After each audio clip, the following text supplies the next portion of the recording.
Storez Banga, man. Listen, before we even jump into anything, right? One thing I love about this combination right here, right? Because artists, right? Artists hit me up, right? Some I take, I'm not gonna say that I disrespect any artist, right? But his was so strategic in the sense that I want to say about 2.5 years went by, right? he would hit me on Facebook lightly. What's up, big bro?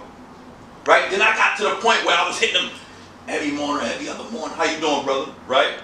But he kept the relationship. And as he put out music, he would tell me, bro, believe me, it's all about timing, right?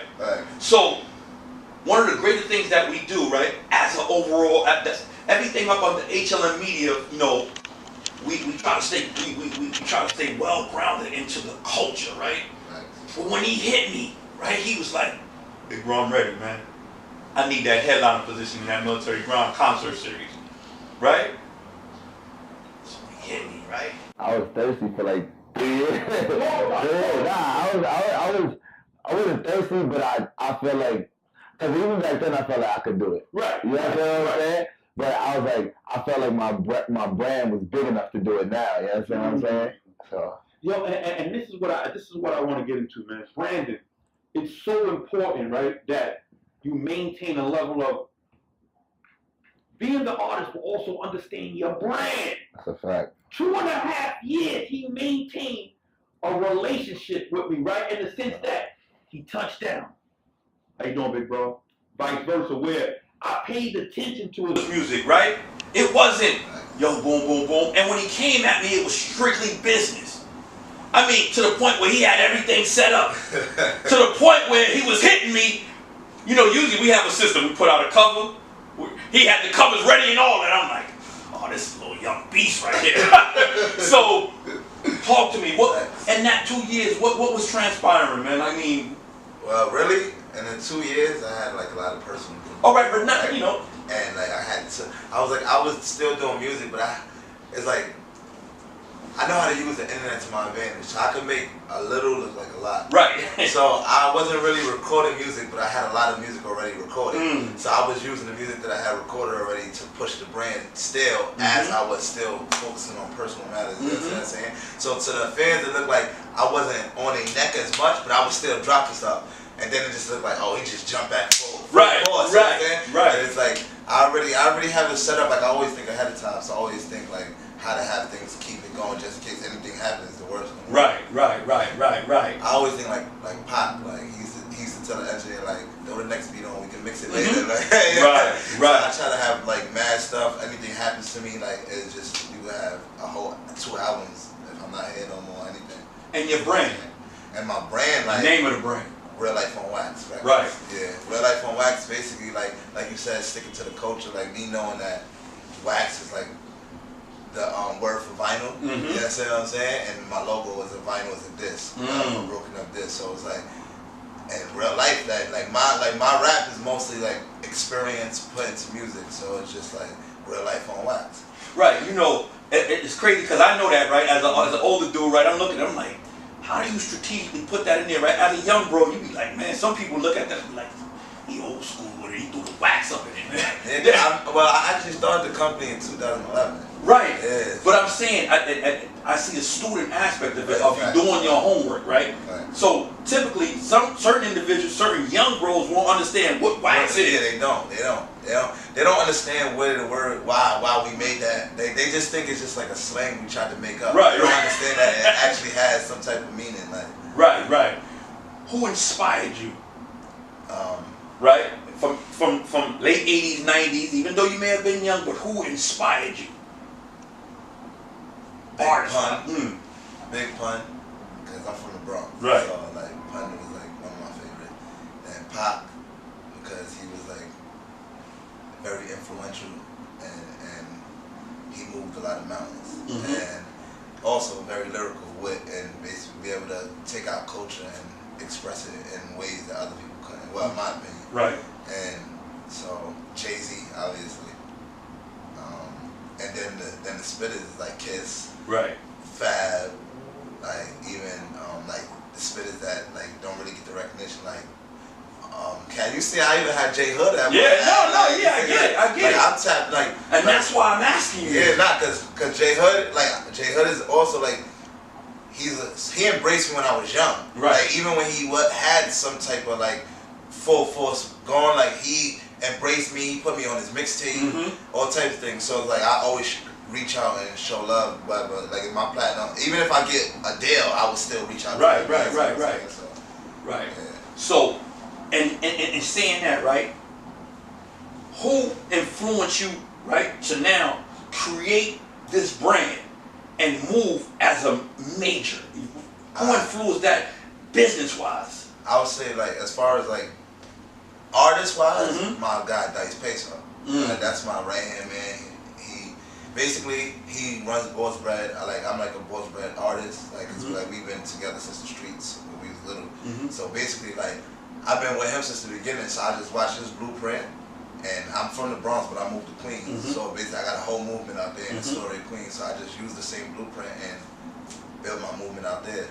So basically, I'm just working on my album and just trying to produce and create something that's presentable to the labels and presentable to the people that matter. Like, So now, and saying that, Storez, how hard is it, right, to maintain a level of dealing with lyrics, but also playing or feed into what's currently going on as of now? It's hard. That's my biggest problem because like I have a lot of youth around me. Right. You understand what I'm saying? So I know like what's popping. Like even like I be around Little TJ, right, and a lot of the young kids. Like I be at TJ shows and I see how the youth is like really runs the game. But then at the same time, I watch other spitters like Nipsey. He dropped a crazy album. Jim Jones dropped a crazy album. Mozzie, Meek Mill. So it's like I'm like, do I stick to what I actually can do and what I'm really really good at, which is spitting, or do I do this auto tune and try to fit in?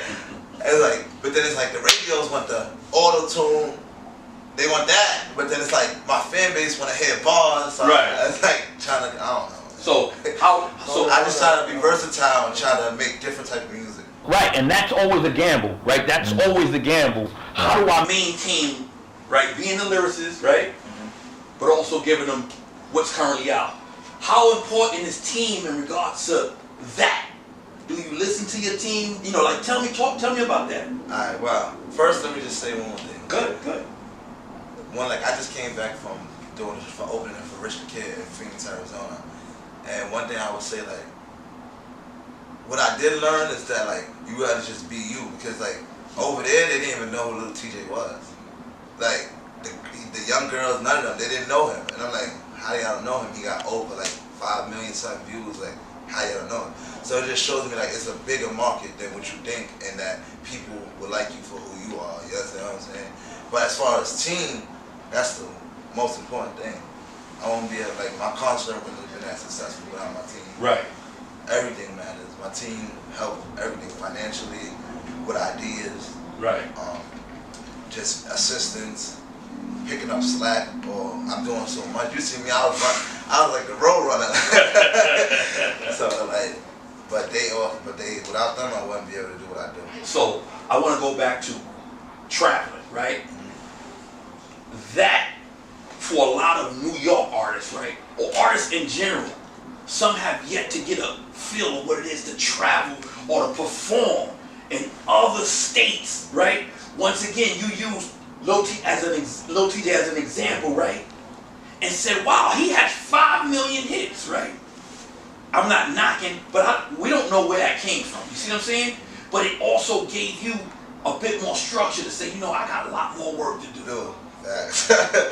Yeah, because if I think he is at a position, like I go to his shows and it's crazy. Right. Girls is going crazy, flashlights, their phones everywhere. But then I go over here and nobody knows him. So it's like, if he put it in that work over here and got that buzz, and he's not even known over here, it's like I gotta put it in. Right. No. Right. Yeah. When is your projection time-wise in putting out your album? My projection, I wanted to do February, but now with like so much new. Like I want to perfect everything. I want to be on point. I want to make sure all the beats are paid for. Like I just want everything to be professional. Okay. So it's like when I present my project, it's like it's not really like things that they can really say other than they don't like the music. Right. Strategic. And also like one thing I also learned is a difference in the engineers you use. Like some people like there's $60 studios, $40, even $75 studios, and some of them they're good, but then when you pay for the $150 an hour, those engineers like once you speak, it sounds A1. You know what I'm saying? I see the difference because I did an auto-tune song in a regular studio where the engineer was good. No, this is fire. But then I went in the other studios and I'm like, oh, I hear the difference. Well, so that's part of growth. Yeah, exactly. That's part of experience and investing. Exactly. That's what it all comes with investing. Let me ask you this: how long does it take, right, for you to realize that the song or a song that you put out has reached its peak?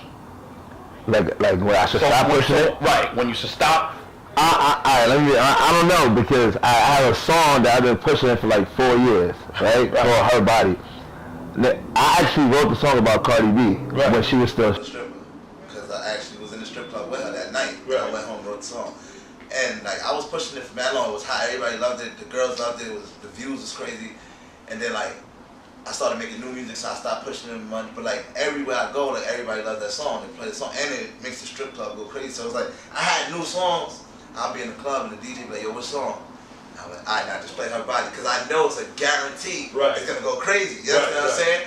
So I kept pushing it, and then just finally, in 2018, I finally got it on the radio. Right. You know what I'm saying? So it was like damn, I was pushing this song for 3 years. Like now, for going into 2019, but like 3 years, and like it took me 3 years to get it on the radio, and it still sounds fresh, brand new. So it's like, but the only thing is like the lyrics, like because it was like the difference of where Cardi's at in life. Right. You know what I'm saying? So it's like I was like, should I change the verse? But everybody's like, no, it's a classic. You gotta leave it the way it is. So I'm like, whatever. But it's still getting played. Drewski played on the radio.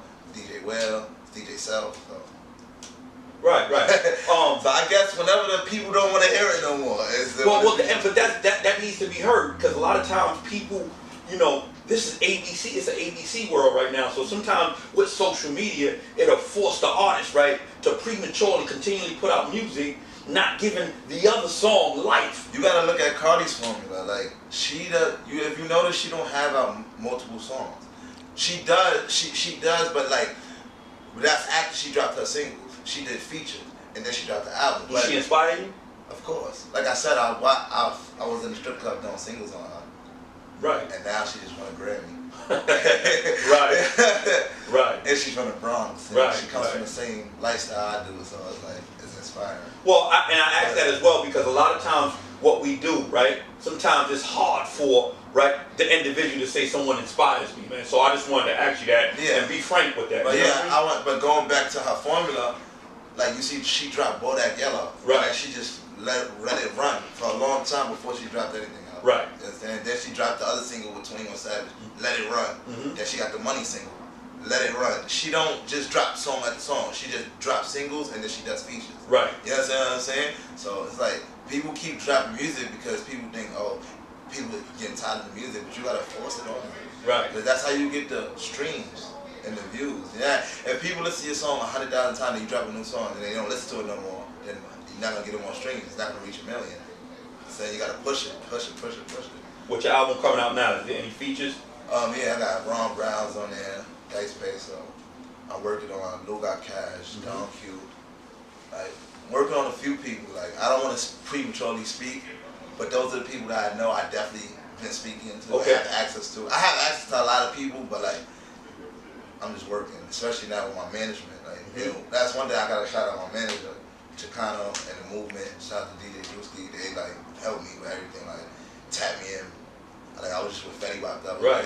I'm paying attention. That video went viral.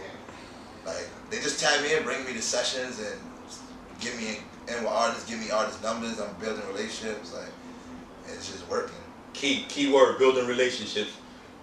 Social media. Social media, Storez Banga, STOREZBNGA on everything. You can Google me, everything will pop up.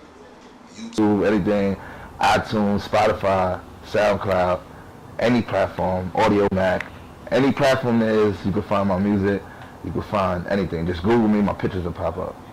Give me some balls, man. That's that. I said, back feeling like Clark Kent, you was tough before where your heart went. Ride through your side with dark tents, then point you out to my marksman. Leave you dead on that park bench. Bet your homies don't ride out. All y'all niggas is victims in designer stores trying to buy clout. None of y'all niggas don't care.